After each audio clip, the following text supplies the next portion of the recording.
يا أبنائي، لا بد من كلمة تسمعونها، وهي كلمة الحصاد. استمعت معكم إلى هذه المحاضرة، ولا بد أن نخرج منها بقيمة نحرص عليها. في الماضي كان الطالب في الأزهر يدرس علوم الإسلام كلها. جاء العصر واتسعت التكاليف والمشاغل، وأصبحنا ندرس بعض المواد منفصلة عن البعض الآخر. فضيلة مولانا اليوم أنا جئت إليه وفي ذهني أن أجلس بين يدي محدث، وهذا صحيح، لكن المحاضرة أخذت طابعاً مختلفاً تماماً. ما الطابع اللي أخذته المحاضرة؟ إنه خليط طيب المذاق. خليط طيب المذاق ظهر فيه أبحاث أصول الفقه من تحت ستارة أو من تحت عباءة الحجية. وكلمة الحجية تفرض عليك وعلي أن ندرس أصول الفقه حتى نعلم كلمة الحجية ومدلولها. ثم هذه الكلمة الأخرى التي أضافها الشيخ وهي السنة. والسنة تحتاج مني إلى أن أدرس الحديث رواية ودراية، يعني معناها أدرس الحديث وعلومه. ثم هو احتاج إلى آيات من القرآن الكريم فرضت عليه ضرورة أن يكون على وعي شديد بالتفسير. وقبل ذلك ومعه وبعده وجدنا الشيخ يربط بين هذا كله وبين العقيدة التي رأسها زيادة الوعي بالتوحيد، ثم هذه العلاقة بين الله وبين نبيه صلى الله عليه وسلم الذي هو، وأكرر، الذي هو شاهد الوحي الوحيد مع ربه.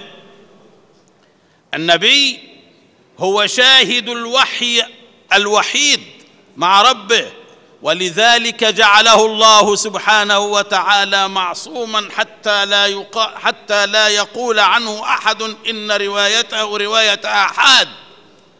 أبنائي، هذا المزج الشديد لو كان من غير الشيخ كنا وجدناه صعب المذاق صعب الهضم. أما والشيخ قد عرضه بهذا الشكل فوجدناه منه طيب المذاق طيب العرض طيب الريح. هذا أمر وجدناه. ولذلك أقول إياكم ثم إياكم أن تقتصروا على التخصص فقط وإجادة الحديث في هذا الفن أو ذاك، وإنما لا بد من التطعيم، لا بد من أن يدخل كل علم على علم آخر حتى تتكون شخصياتكم. نادينا بهذا كثيرا وننادي بهذا أيضا الآن. في الأخير الشيخ لم يشأ أن يتركنا إلا بعد أن يتحدث عن الإجلال والتبجيل وعلاقته بالأمر المباشر. أبو بكر الصديق يسمع الأمر من رسول الله صلى الله عليه وسلم ولا يستجيب لهذا الأمر في مواجهة الأدب مع رسول الله. ونفس الحال كان مع سيدنا علي رضي الله عنه يوم قال له اشطب يا علي، عندما كان يكتب المعاهدة الشهيرة التي تعرفونها جميعا. اشطب يا علي. ماذا يشطب علي؟ اشطب رسول الله. قال أنا أشطب رسول الله؟ أنا أصبح الأمر في مواجهة الأدب. إذا قيل لي مع هذا، إذا قيل لي هل أنت تسيد رسول الله صلى الله عليه وسلم أم لا؟ أقول لو قدر الشيطان لي واستطاع أن يجبرني على أن أذكر سيدنا رسول الله بغير السيادة، فأتمنى على الله أن يجعل باطن الأرض موطئا لي، وأن أكون لم في حياتي لم أذكر رسول الله بغير السيادة. الأزهر سعد وشرف بأقدام مولانا الشيخ الذي يحمل السنة بين جوانحه، تشرفنا به وشرفنا به، وعاد، وأنا لا أستنكف من هذا الكلام، وعاد الفصيل إلى أمه، وأمه هي الأزهر، ثقافته وإمداده بهذه الثقافة.